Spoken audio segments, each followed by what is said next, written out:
New Monk by Luangpu Tet Desaraṅsī, July 27th, 1984.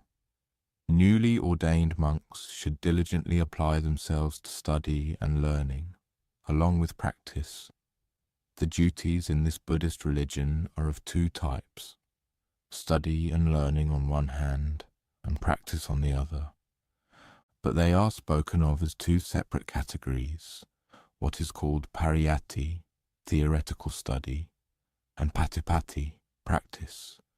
We gradually practice accordingly. In reality, they are far apart. They are different things. When we complete the theoretical study side, by the time we get to practice, we have forgotten everything from the theory. Therefore, theory and practice must go together. That is, study and learning should occur simultaneously with practice. The term new monk here, even if one has been ordained for 9 or 10 reigns, if one lacks both theory and practice, then one is still considered ignorant. Practice must rely on theory, that is, conventions and designations, so that we can speak correctly. We must hold theory in one hand and practice in the other, holding both ways. If while practicing we encounter an obstacle, we compare it with the theory. If while studying we encounter an obstacle, we compare it with the practice. Theory and practice must correspond with each other. Then they become true Dhamma and Vinaya. Then they become correct according to the Buddha's teachings. If we study and learn for only 3 months, we won't understand much unless we practice like this. 3 months is too short.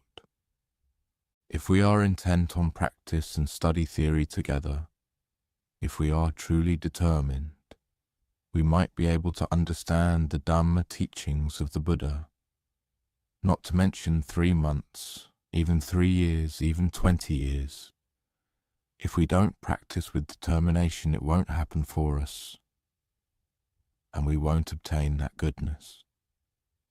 This Buddhist religion is very complex. What we study is based on the elementary foundations of Buddhism.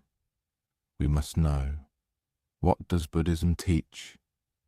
It teaches about ourselves. It teaches us to understand our own way of being, our daily existence. It teaches us to know and understand our daily life, what happens in a day. If we do things without understanding, we won't feel inspired. We won't feel satisfied. We won't take delight in the causes we are making.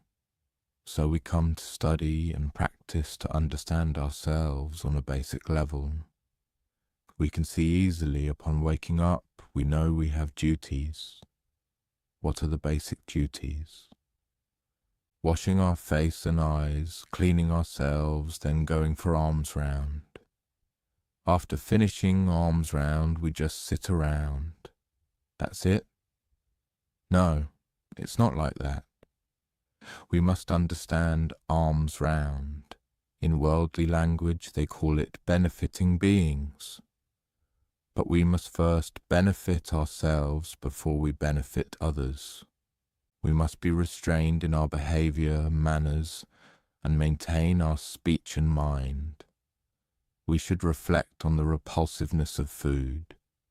We should not talk and chat like fishermen, making a racket that is unacceptable, not proper for a contemplative. Therefore they say, alms round is for benefiting beings, meaning to benefit ourselves, to be peaceful, orderly, restrained in body, speech and mind, reflecting on the repulsiveness of food as we go along, until we return in the same manner. This is the first step. Upon returning, we perform our chanting and worship, reflecting on the momentary review, performing our duties. Chanting and worship means recollecting the virtues of the Buddha, Dhamma, and Sangha, recollecting the duties and practices we have done that day. This is the second step. Next, we take our meal. Going to the hall, we eat, knowing moderation, not indulging in greed for taste or for the mouth and stomach. We eat only to sustain life so that we can practice the Buddha's teachings. This is the third step. Then we wash and wipe our bowl, store it, and place it in our hut. After that, we train and study to understand the Vinaya and the Dhamma teachings of the Buddha. This is study and learning. Then we proceed to calm ourselves, reciting and memorizing texts, studying to understand. Don't let your mind go outward. Study internally. In the evening, our duties include sweeping and cleaning, then having hot water or tea to maintain our routine. However we practice, we should practice consistently. We should eat together harmoniously in a way that is admirable to others, not eating haphazardly, whoever is wherever eats there. That's not allowed. That would break unity and show that the monks in our monastery are not in harmony. Doing things together, such as meals, creates unity. After that, we apply effort in meditation or walking meditation, or reciting and chanting until nearly evening chanting time. After chanting, we recollect the virtues of the Buddha, Dhamma, and Sangha as before. Then we sit in meditation. They do this every day. We must know our daily life in this way. Lay people's daily life has many aspects. We must understand the affairs of monks versus lay people. Lay people's affairs are not monks' affairs. We don't need to get involved in lay people's affairs. This is daily life. Now, another aspect of our daily life, which is deeper. When we live in a practicing community, we aim more for practice than theory. We must know how to do meditation. What is meditation? Initially, it is calming the mind, training it to become concentrated, to achieve steadiness. If we cannot train concentration, no matter how many rains we have ordained, we are still called a new monk. If we can train concentration, whether one reigns or 1 month after ordination, we are considered appropriately old. Meditation practice means seeing our own self, seeing the root cause of our origination, and seeing how our defilements arise. From what do they arise? We must know this. Once we know defilements, we then abandon those defilements. That is what we must abandon. All the training, from study and learning to practice, is for the purpose of seeing those defilements. We practice abandoning, extracting, letting go. That is the third stage of meditation practice. Summary. First stage, train to see the root cause of the origination of the body and defilements. Second stage, see the defilements themselves. What are defilements? Where do they abide? Third stage, train to cleanse and extract them. Know this, knowing defilements but not knowing how to abandon and extract, or knowing abandonment and extraction but being unable to extract, that yields no wisdom or skill. Practice every day.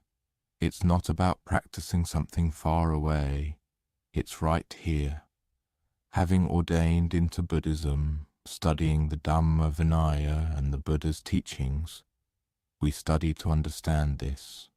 We train to cleanse and extract precisely this. As monks, as Sangha, we must see our own defilements, be able to abandon our defilements and extract our defilements completely from our bodies, from ourselves, in order to become pure monks. complete monks, not just monks who wear yellow robes. A complete monk must extract his defilements from his heart. That is what is called a complete monk. Everyone practices for this same purpose, whether ordained for many years, for a month or two, or even for a single day. This is what we want. If we don't see defilements, don't abandon, extract, or let go, then it's of no benefit. Know this, and you will be able to live with cool peace. Live as a complete and fulfilled monk. Having ordained, you can live for a long time, for many years. You can live as long as you like by constantly purifying yourself like this. A monk's duty is to constantly purify. This is it. If you want to live long, you must live with this quality. Otherwise you'll feel stifled, not seeing your defilements, completely confused. Not purifying your defilements brings turmoil and trouble. Enduring and just staying put brings no happiness. Ordaining then would not qualify you as a complete monk. End of Dhamma talk.